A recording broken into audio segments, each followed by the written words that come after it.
You are listening to the IFH Podcast Network. For more amazing filmmaking and screenwriting podcasts, just go to ifhpodcastnetwork.com. You're listening to the Dave Bullis Podcast.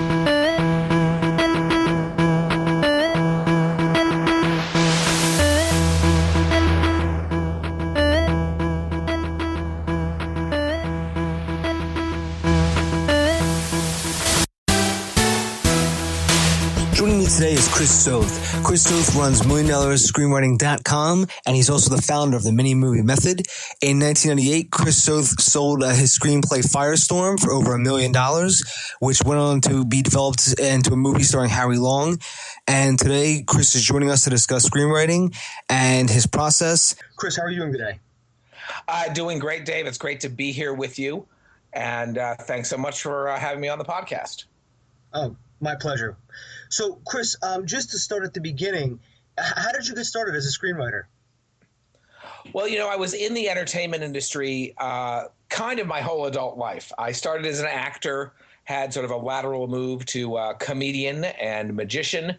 I worked for many years on cruise ships, and I warned you about that, right? I Yes. said that we had some dogs here. Sorry about that. It was almost like right on cue. Exactly. Yeah, I'm doing this from home. One of the great things about being a writer is you get to work from home. And one of the downsides of working from home is what just happened there. So I worked on cruise ships and had a lot of a chance there to do a lot of reading and a lot of writing. But even then, before college, when I was training as an actor, I worked in a theatrical department that was largely literary in an Ivy League school. So I was trained to study dramatic structure kind of from the age of 18 and did get sort of fascinated with it. And as I wrote my own acts as a comedian and things like that, I found, hey, this is funnier, or I don't have to be as funny if I'm telling a good story here. And finally started writing my own stuff. I wrote a novel, and then I wrote the screenplay of that novel, and I mistakenly thought, well, this is a lot easier, and I never looked back. And it's been screenplays ever since. I applied to USC and was lucky enough to get in the second time I tried. So I was waitlisted and encouraged to reapply the first year. And if that happens, I say do it because they will let you in that second time. So that was the question. So that's how I became a screenwriter. And of course, I guess you may have heard the rest of the story before. I was one of those lucky students at USC who managed to sell their thesis screenplay. And that was a movie you mentioned called Firestorm. Chris, I never actually knew that you were a magician. I actually was. Not a very good one, I should add. More as a vehicle for comedy. Sort of Penn and Teller were my idols. And not Siegfried and Roy, if that makes any sense. Yeah, so, it does actually. Yeah, much more Penn and Teller than Siegfried and Roy. Of course, I had no ampersand. I had no partner. So just me. And there are a lot of people in film who started in magic. The ones who come to mind are Orson Welles, who performed as a magician, and, of course, Woody Allen as well. Steve Martin even did magic as a younger man. There's a lot of similarity in the trickery between magic and drama, I think. Penn Jillette is actually making a movie right now. He is. I follow his podcast. Obviously, they were my idols, so of course I'm a huge fan. And he's raising the money on Kickstarter.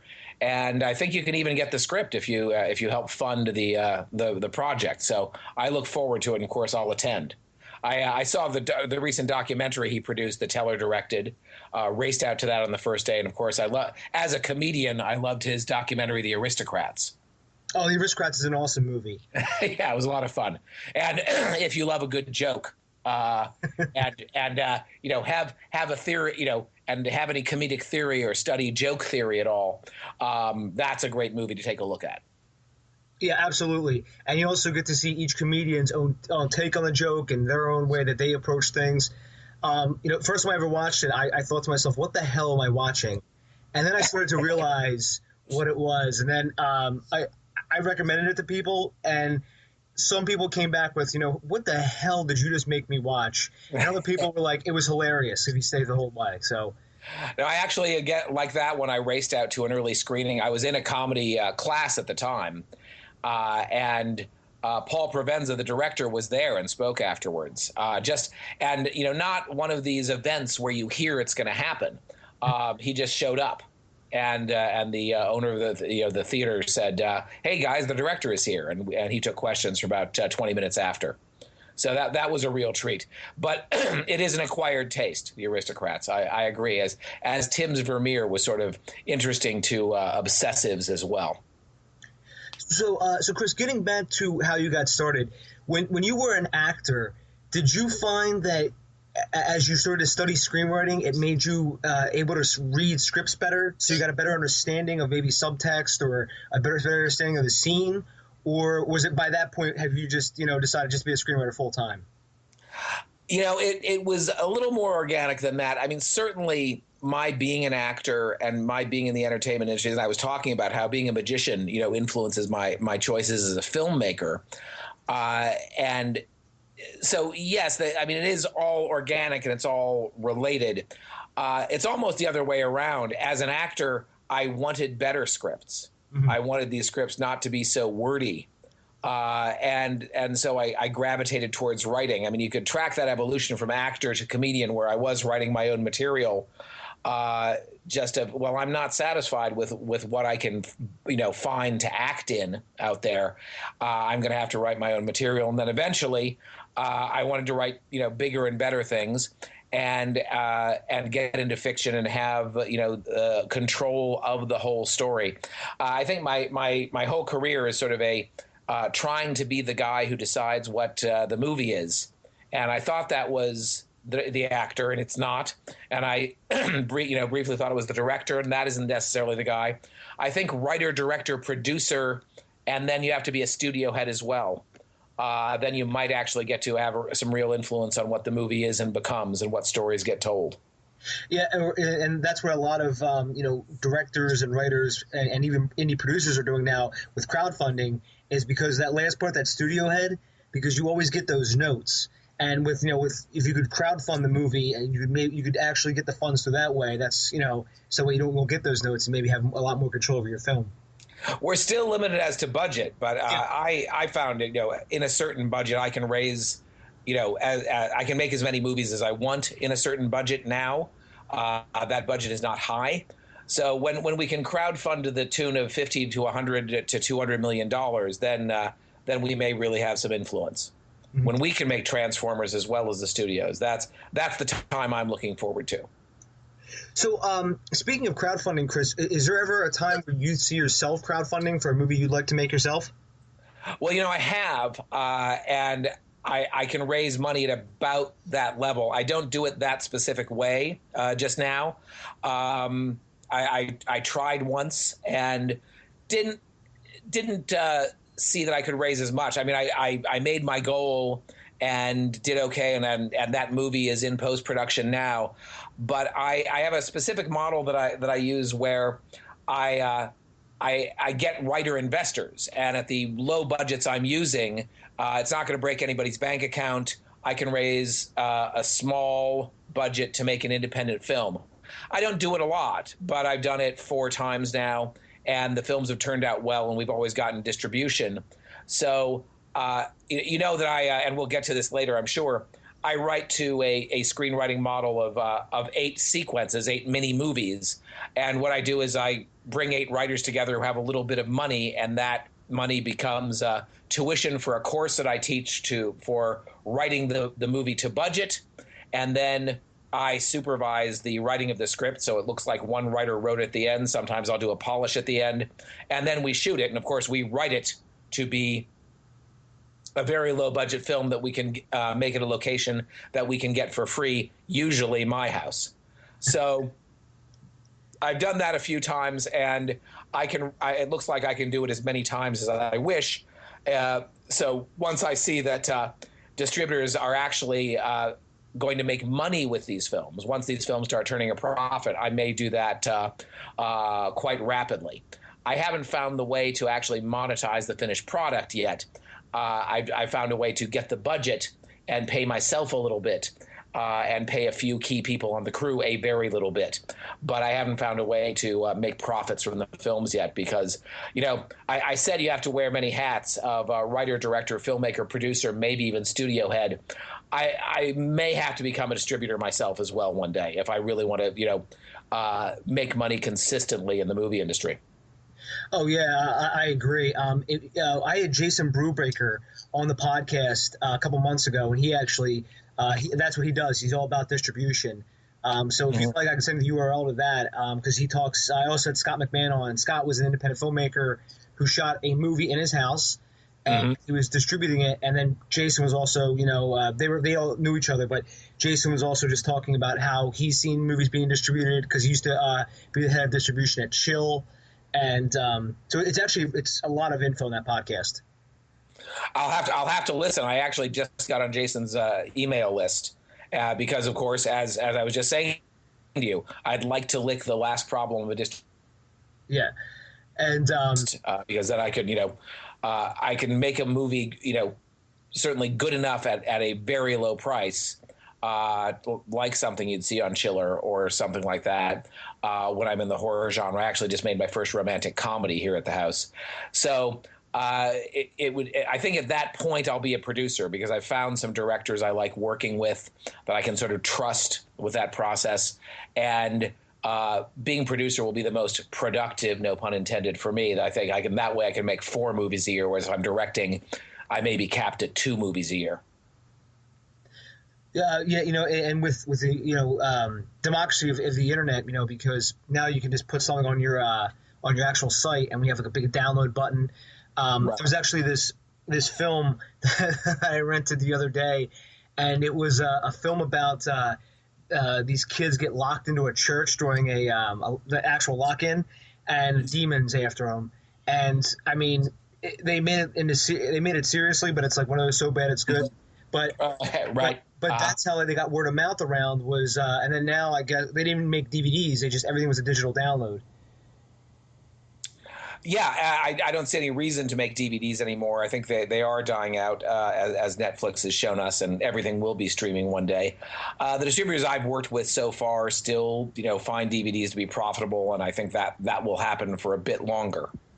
But ultimately, no. And even in theaters, of course, they're not going to be shipping physical film, 20 years from now. That won't be happening anymore. I actually was just, before we got on the podcast, I actually was just reading an article by Ted Hope, and he was actually, asking the question, once Netflix goes into these new countries, is that the end of foreign pre-sales? Wow. And that has been something I've heard even before Ted even mentioned that. I actually have friends who work in the foreign pre-sale markets, and they actually said, once Netflix comes to France and Germany and keeps going east, you might see that whole market it just disappear. But, well, I hope it's replaced by something good because foreign pre-sales, of course, is a great way to finance your film, and that's how people used to do it, including independent filmmakers. Oh yeah, and that market has dried up a little bit. So yeah, I mean, this is all new to me. I mean, if you actually want to, speak to me about something I know about, screenwriting is a little more the thing, and that's still how my bread is buttered. Yeah, but, sorry about that, Chris. We just kind of cut off. But let's get back to when you were writing Firestorm. You were a USC, and you were a this was after your 4-year degree, correct? Correct. So I was in grad school there getting my MFA.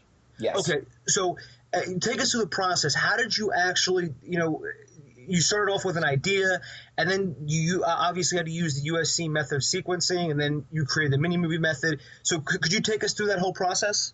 Sure, absolutely. It happened that I drove cross country to help a friend move from New York to California. New York was also where I had more or less come from. New York and parts unknown, working on cruise ships, and I drove. We took the northern scenic route because I have family that was sort of on the way there, and after visiting my family, we drove through Yellowstone National Park, and we drove through about 1 million acres that had burned in 1989. And this would be the mid 90s when we did that. And it was still, sort of a horrific, nightmarescape of horror. And if you imagine like all of this area being on fire around you, it was a very visceral vision of hell. And I just remember thinking, wow, what would it have been like to be here at that time? And it kind of went in the back of my mind that, this could be a great world for a movie. And there hasn't been a forest fire movie in years, if at all. I happened to get home back to LA, and within a few days of my getting back, there was a bit of a tragedy in that 15 smoke jumpers fighting a fire that was burning that summer in Colorado had been trapped, and they had all died. And I had never heard of the term smoke jumper, but I still have this note in my idea file, and I think it's typed up like this: who are these guys, smoke jumpers? Is it possible that there are people who parachute into forest fires and there hasn't been a movie about them? And I did some more research, and that turned out to be true. And I realized that this guy was probably going to be my hero, would be one of these guys, a smoke jumper. And the third piece of the puzzle came months later. So I was looking for a thesis screenplay, right? Your second year at USC, your thesis is an original screenplay. Mm-hmm. And so that was, part of my casting about for ideas. And it went as far as getting to, I think, December of that year or November, when we were pitching ideas in our thesis group. And I said, these guys, the smoke jumpers who parachute into forest fires, I can't believe there has been a movie about them. And my thesis professor, who would later become my producer, said, that's a great idea. That's what you're writing, basically. He's a great guy. He's a lot more crotchety than that. But, but I could tell it was positive because 3 or 4 other people had pitched ideas, and he had kind of been more maybe, or bring something in next week. But when I came in the next week, there was no question. But no, you don't pitch anything else. That was your idea. The hard part to find was who the bad guys were and what they were doing. And that's, if you write action adventure or even a certain type of thriller, that's a key part. And not many people tell you this. I'm hoping to teach a course in action adventure soon through my partners at Screenwriting U. And that'll be the key piece of the puzzle I think a lot of people are missing, because we're all taught about, the proactive hero and he's got to drive the story. In action adventure, it kind of only seems that way because even James Bond, who was the most famous action hero of all time, and no one more active than he, is sort of reacting to what Blofeld is doing or Goldfinger is doing, whoever your bad guy is doing. No Blofeld, no Bond, no need for a Bond.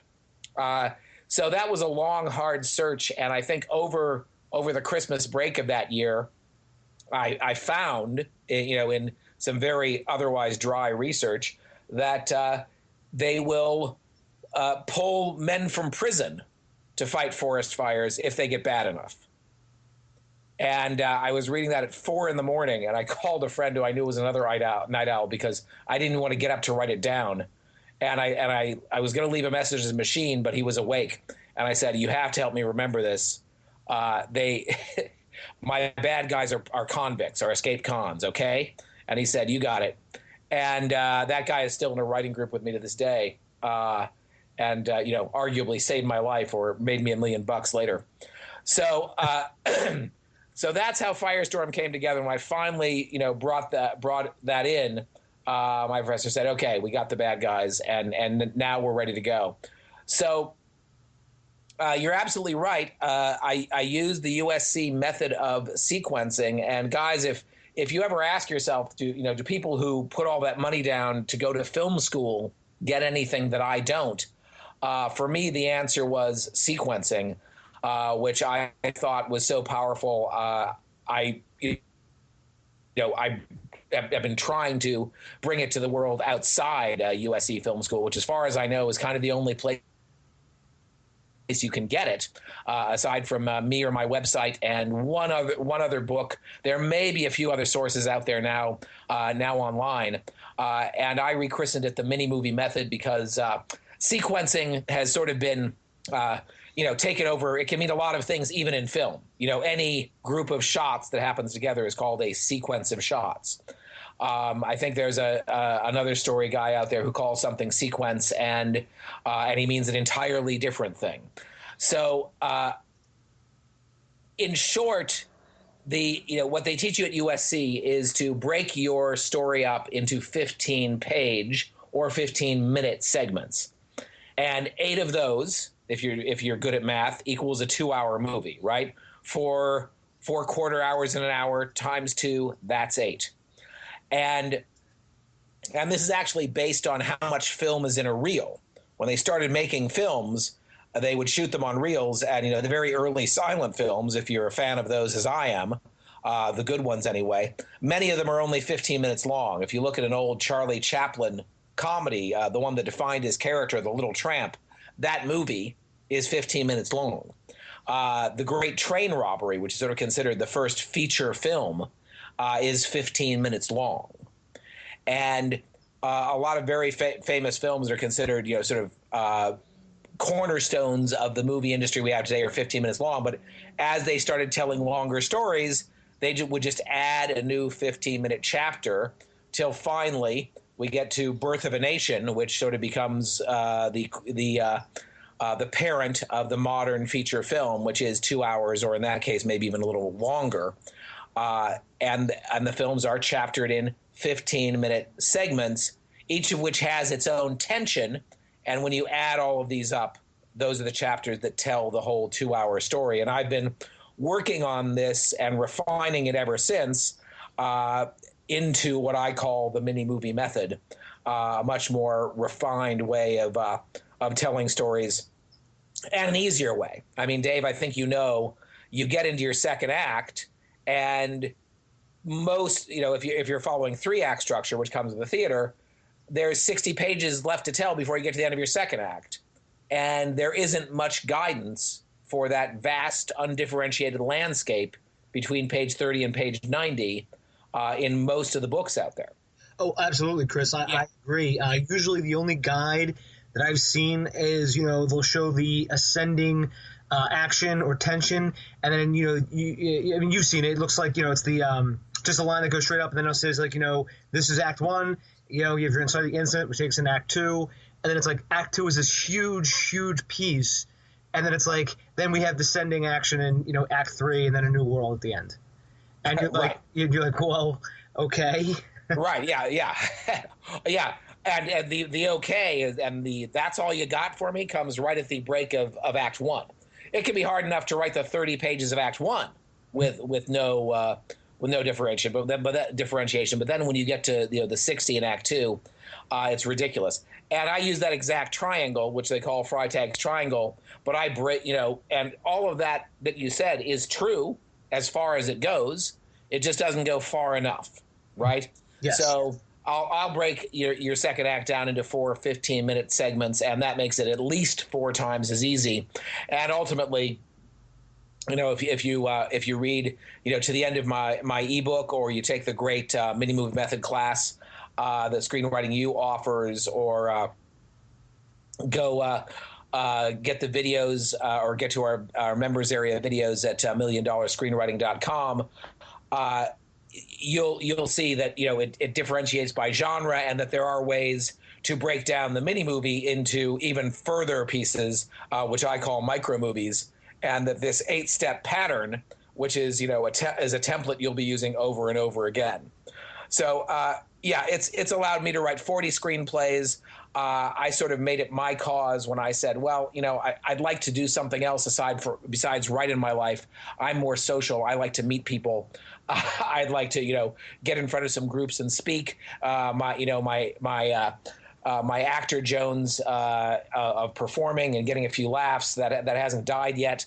What have I got to say? I said, what I want to do is if I can, replace this paradigm of the 3-act structure that is kind of the dominant paradigm out there with this far better structure of sequencing or the mini movie method.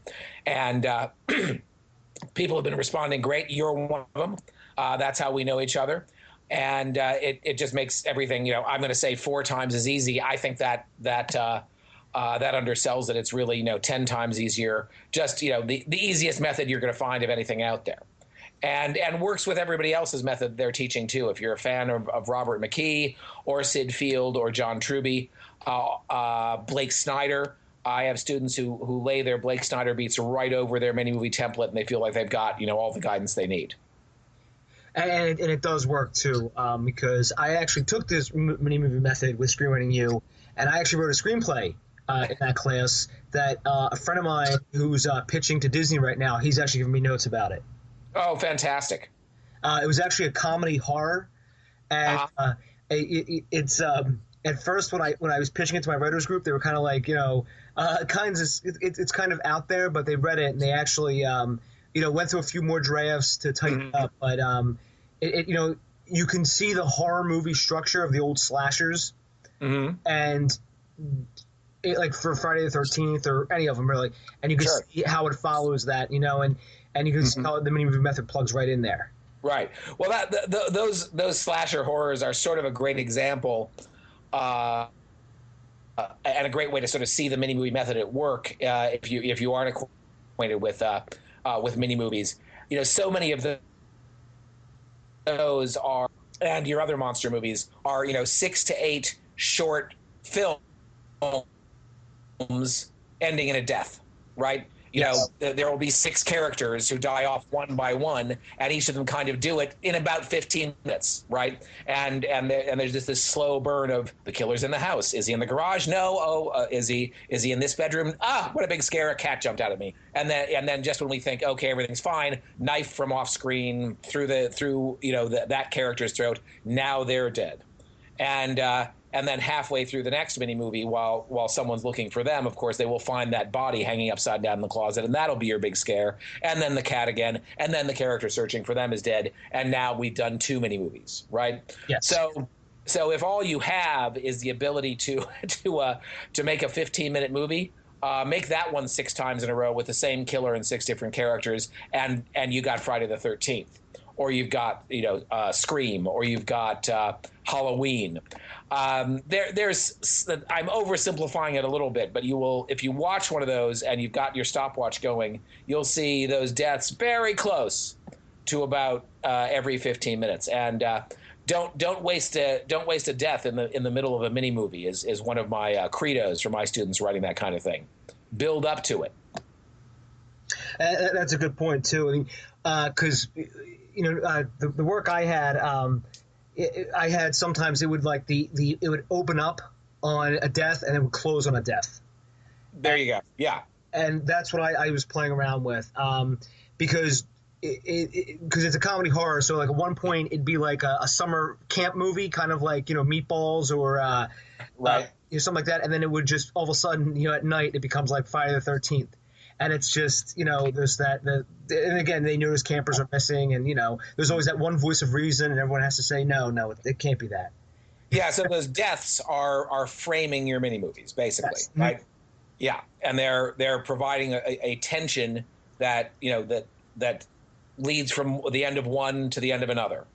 Essentially, we hope, we're afraid that because someone just got killed, and now we're afraid that someone else will be killed, and our worst fear is very often realized at the end of the next mini movie, right? Yes. So yeah, the structure really comes to the fore and is very easy to see there, or will be for everybody listening now that they've heard that.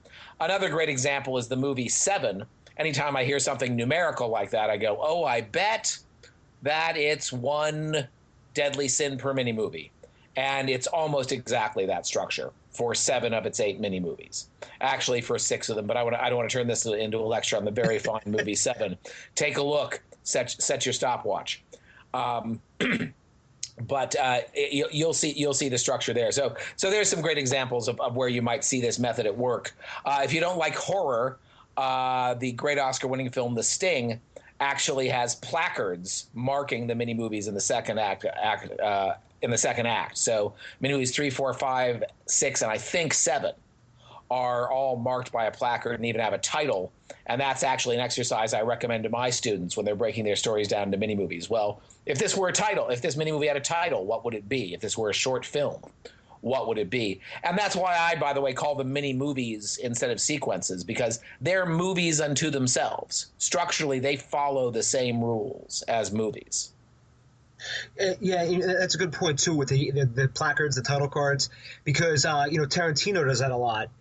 And, exactly. Yeah, he does. Yeah, and I was actually reading an examination basically of all his works, and the person actually said that he follows a lot of Shakespeare's 5-act structure, and basically, if you actually look, it's 5 parts. But I mean, obviously, I know you, Chris, probably would say it probably has 8 though, eight movies within 5 acts. 8 mini movies within 5 acts. I could certainly point out to you where the mini movies are breaking in a Tarantino film if we were to watch one. And I've done I think my own mini movie analysis when I became a little independent filmmaker. We would all do well to study Reservoir Dogs, right? Mm-hmm. And I certainly studied that. And yes, I could point out in most of the films, where the mini movie structure is happening. Kill Bill, certainly, there's revenge taken on. She has 5 people to take revenge on. And I can point out that it's divisible by 15 minutes at the time each one of them dies. So it's certainly there. And again, I said, it overlays everybody else's structure. It's not an either or. It's in addition to that. I would suggest using this method of structure. I think once you do that, it'll become your primary one. Yeah, and I do that too when I'm outlining now. Yeah, and it is always helpful to have that guide. Because that is key now. I've realized to writing screenplays is you have to outline and have a lot of ideas as a guide to or else you don't know what you're going to write. Sure. Yeah, absolutely. And it just gives you more guidance to, I often use, Truby's 22 steps as a checklist. I mean, a screenplay is a long thing, right? And it's going to have 20,000 words in it. It's going to, there's a lot to do. And even, with the mini movie method to know I've got this anchor on page 45 and then on page 60, sometimes that, those 15 pages need a little more guidance too. And I will take it from anywhere I can get it. And luckily with, I have ways to get it anytime I need it. And I think that's all our biggest problem is just that tyranny of the blank page of what comes next. And I sort of made it my goal to never be in that situation again whenever I'm working on a story, to always know or have a method for figuring out what comes next when the writing's not just flowing out of me, naturally, which is sadly less than 10% of the time. Yeah, I've been there too, Chris. It's just. I doubt very much that anybody listening, if they're a writer, hasn't had that experience. Yeah, that's a good point. And so to go back to Firestorm, Chris, when you finally got finished writing that, how did you get it to an agent or manager? Well, I was very lucky, of course, that I was at USC. And I can tell you that, if you, at least at that time, if you called even any of the top tier agencies in Los Angeles and said you were a film student at USC and you just finished a screenplay, you could get read. And I did before that, and even had a meeting at CAA before I wrote Firestorm. I mentioned that my thesis professor became my producer. And, one reason to go to graduate school, of course, is to learn. I had thought that I knew everything when I went there, as I think most people think they do, particularly us writers. We're a heady bunch and autodidacts, and we think we've learned it all. There was this great method of that I took from there. And luckily I was open enough to realize, hey, this is new. I didn't know this. I got to learn this. But the other reason you go is to rub elbows. And even in sort of non-artistic fields like the sciences, you try to go to, publish a paper with someone who's prominent in the field and be on the other side of the ampersand and get known there and then go get your professorship somewhere else. But in my field, it became a great collaboration between myself and my thesis advisor. I asked him if he might be willing to show it to agents and managers. He was. He showed it both to his own agency and his own management company, which he was represented, and they jumped all over it. I'm pleased to say, and that was CAA and 3 Arts Management, and that was all the shopping it took. Once they had looked at it, everything happened very fast after that. So I have a very lucky story there. And of course, my luck can only be compared to a lottery winner with what happened after. Give me 1 second here while I have a sip of water. No problem. And clear my throat.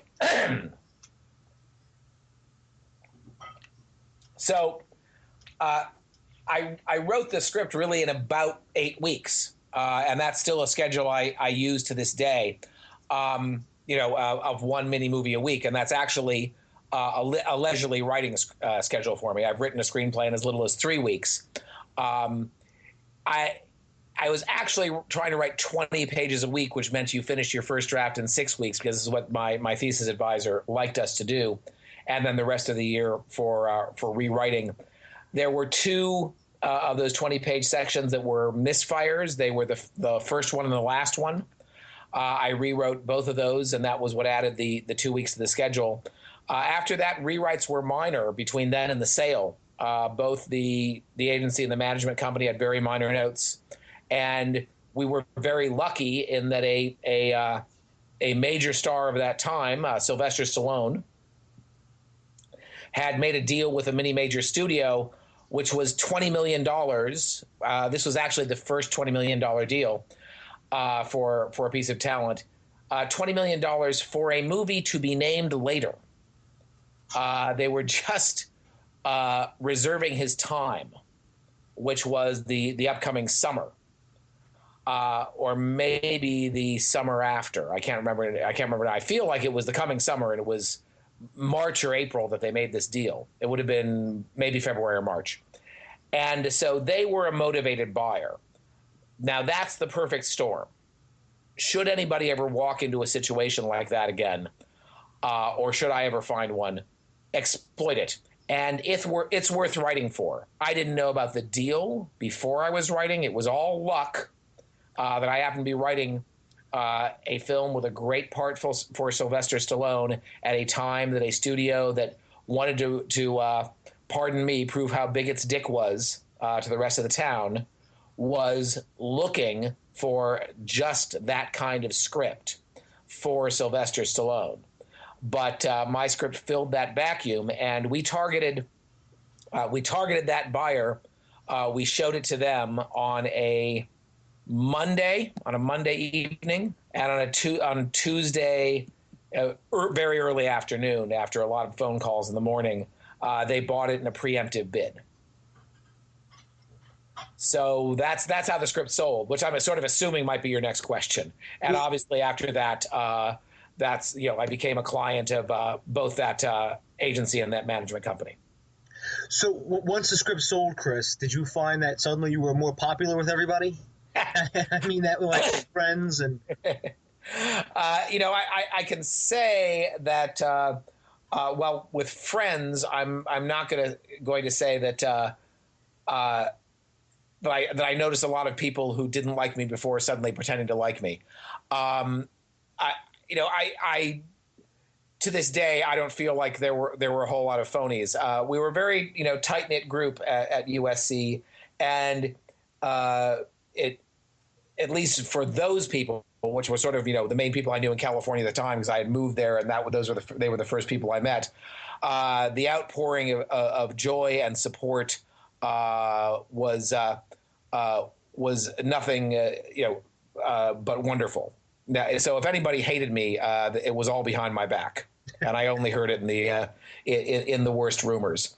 Once in a while, people ask me to read a script, and at this point in my life, I usually have to say, I can't.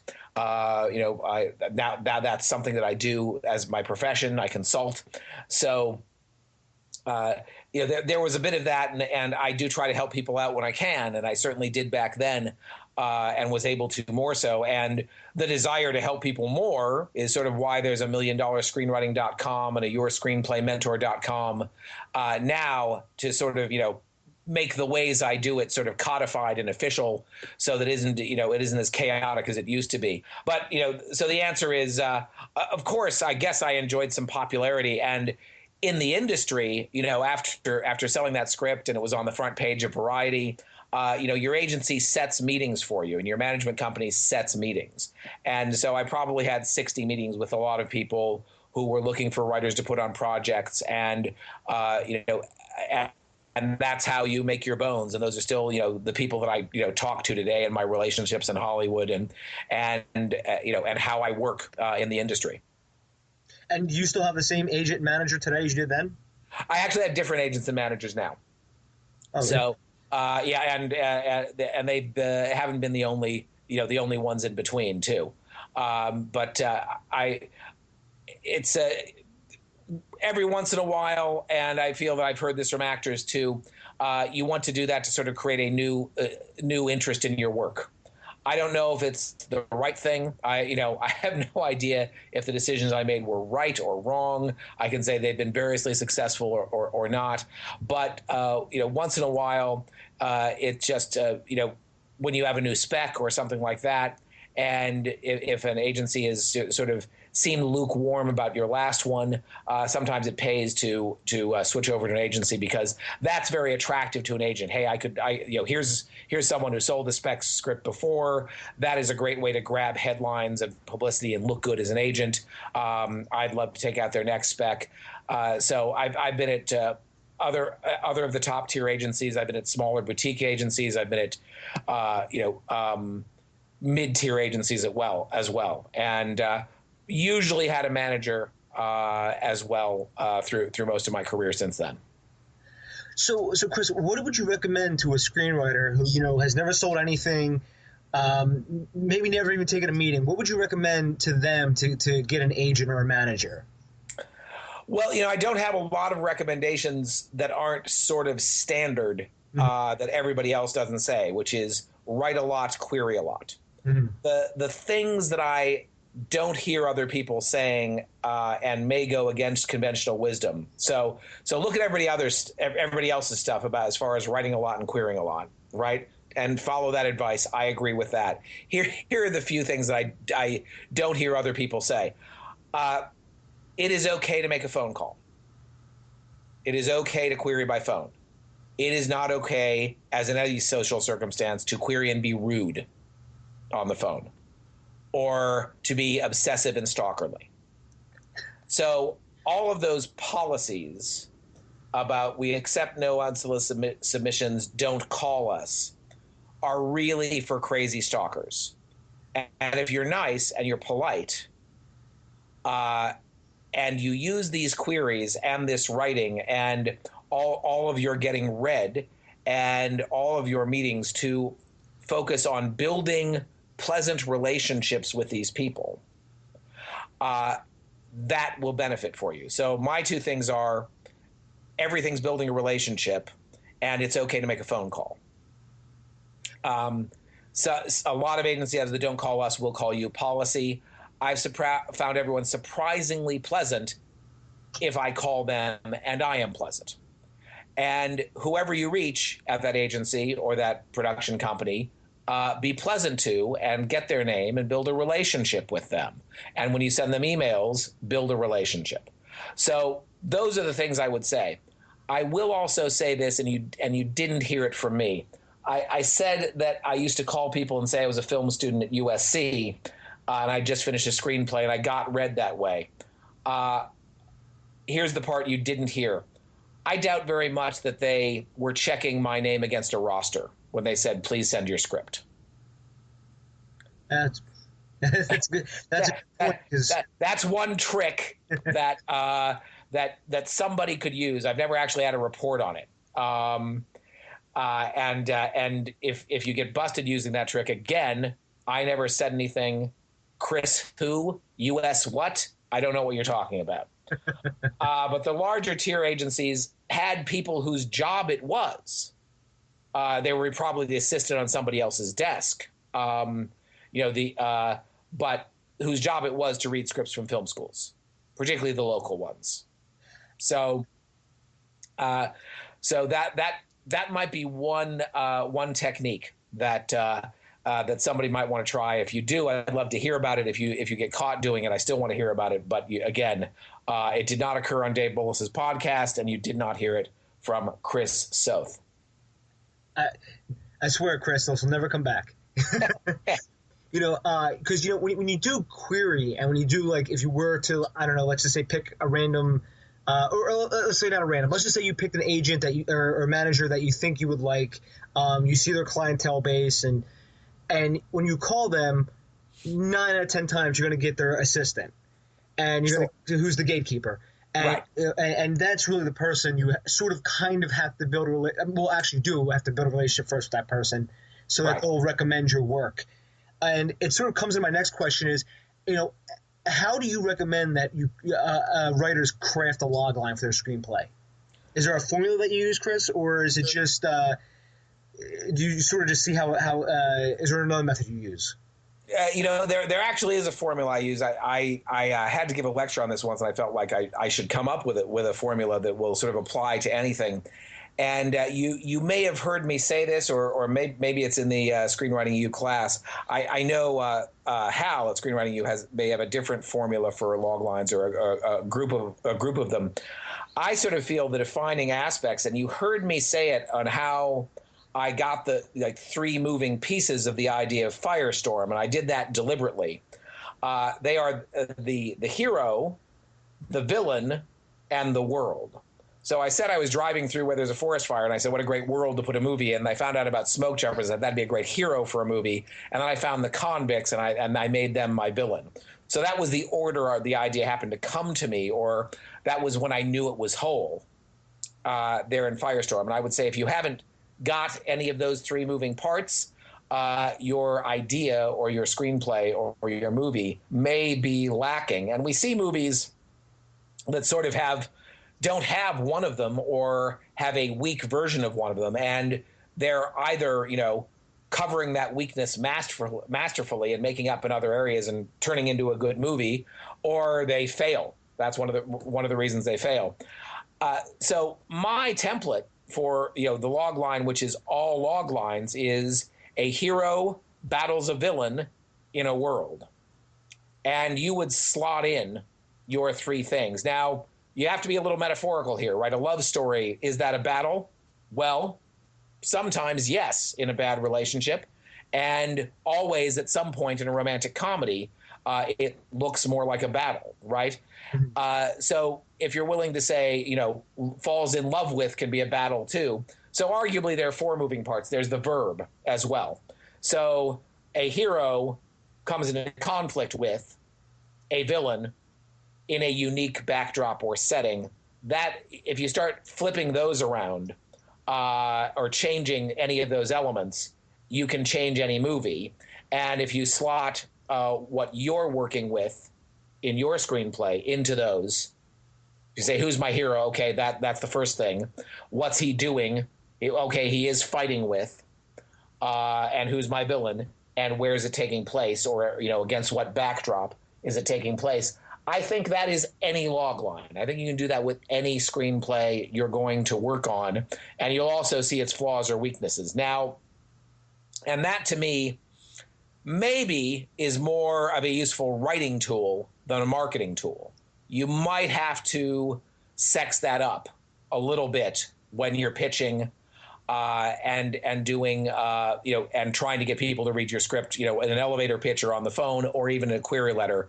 You may want to go, just from that very simple sentence to three sentences that make it sexy, or a longer sentence. One of the screenwriting books, and I can't remember where I got this phrase, but I've always remembered, is very close to this log line. Says the one question to ask yourself, but it sort of has three answers, is who's fighting who over what? And so that, the first who's going to be your hero, and the second who's going to be your antagonist or your villain, and the third, the over what might be the world, or it might be the MacGuffin, it might be the Lost Ark, right? Yes. So that would yield a slightly different log line than maybe I would yield by slotting in my elements Raiders of the Lost Ark, but they both work, if you understand me. So the log line for Firestorm was a smoke jumper parachutes into the biggest forest fire in Yellowstone National Park's history to save some trapped firefighters. But it turns out that they're actually escaped convicts, and one of them is a hostage.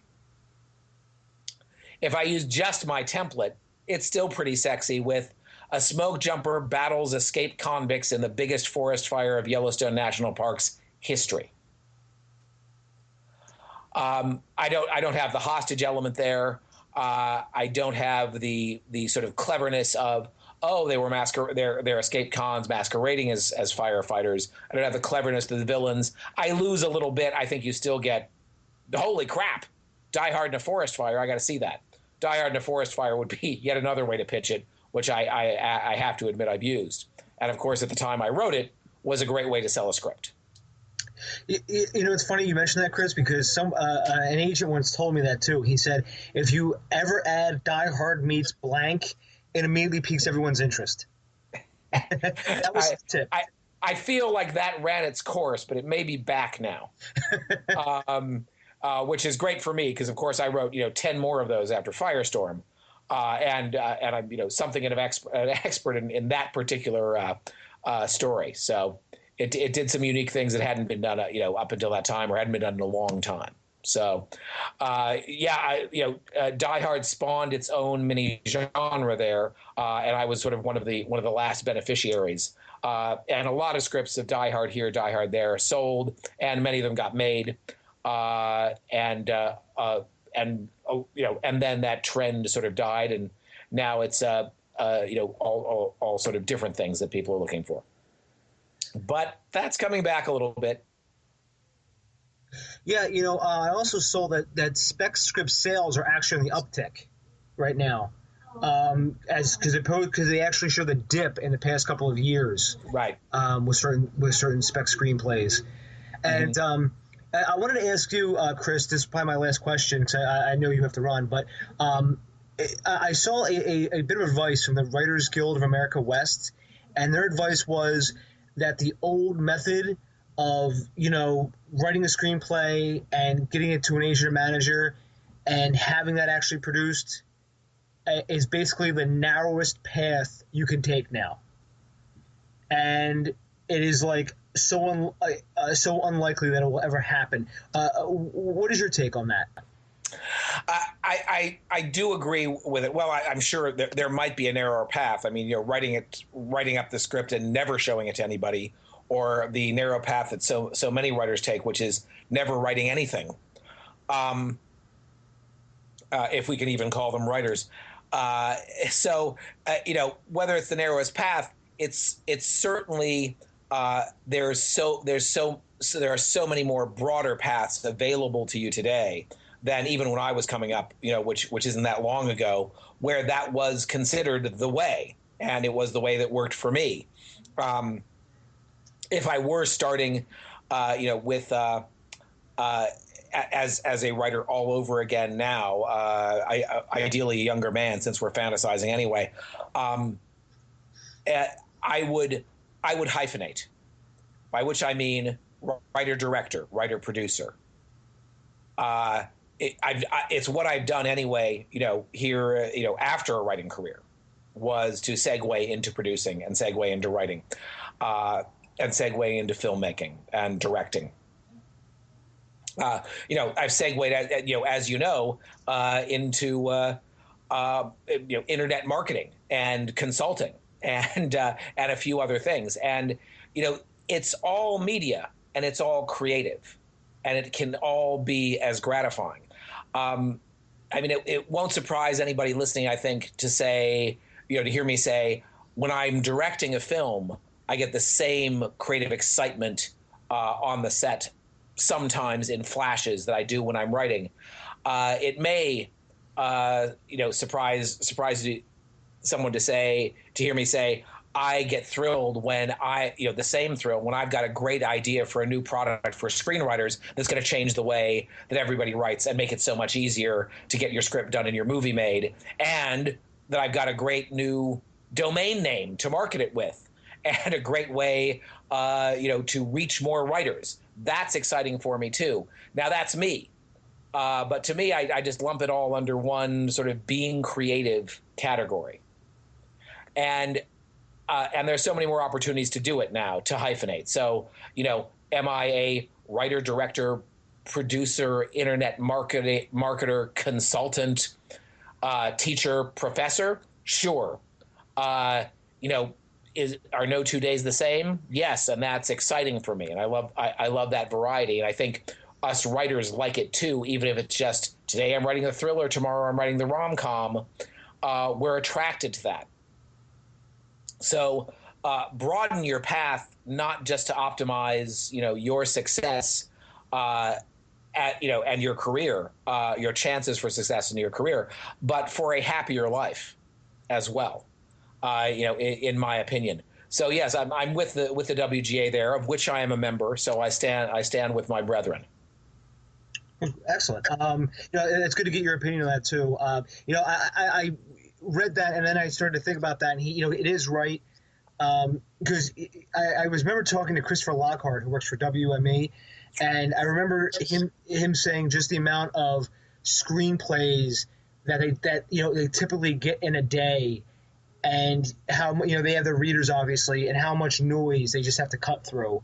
And you don't want to be that last script that a reader has to read, or just read the log line or whatever, because by then they're just like, is the day over yet? Right. Just reading so many. But all right, Chris, in closing, is there anything else you would like to add? I think I was getting on to it a little bit when I was saying, if you broaden your path, you'll optimize your life for happiness. There's a way to be happy as a writer, and so many of us aren't, and I wasn't for many years. And there's almost a stereotype of, this brooding, introspective writer who is not very social and is locked, in a room for hours at a time, and becomes an alcoholic and ultimately commits suicide. Hemingway amongst them. Hemingway, maybe one of the ultimate examples of that, and Dostoevsky, an even worse one. Although I can't remember if it was a suicide there, but just so dank and depressing. And of course, that's a part of the human experience, and we can write about it, and we might, but we don't have to live it. And writing about that should exercise those demons, if anything.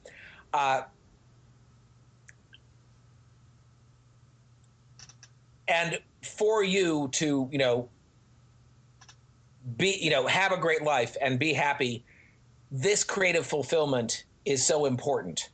Maslow puts at the very top of his hierarchy of needs that you don't need it, but you don't need it to survive. But to be happy, you do. And those of us listening to this, won't be happy unless we have a little bit of that.